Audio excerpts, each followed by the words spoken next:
કોંગ્રેસ છોડી ભાજપમાં જોડાનાર જવાહર ચાવડા લોકસભાની ચૂંટણી બાદ ભાજપને જ ભીસમાં લઈ રહ્યા છે। 3 મહિના પહેલા જવાહર ચાવડાએ સતત 2 દિવસ વિડીયો કર્યા હતા વાયરલ, જેમાં ભાજપના ચિહ્નવાળું પોસ્ટર ઉખાડી પોતાની ઓળખ એક લડાયક નેતા તરીકે ગણાવી હતી અને મનસુખ માંડવિયા પર આકરા પ્રહાર કર્યા હતા।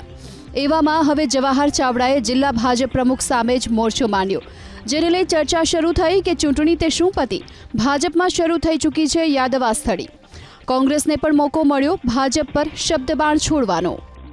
જુનાગઢ ભાજપ પ્રમુખ છે એ છેલ્લા 3 ટર્મથી એટલે સતત 9 વર્ષ સુધી જુનાગઢના ભાજપ પ્રમુખ રહ્યા છે।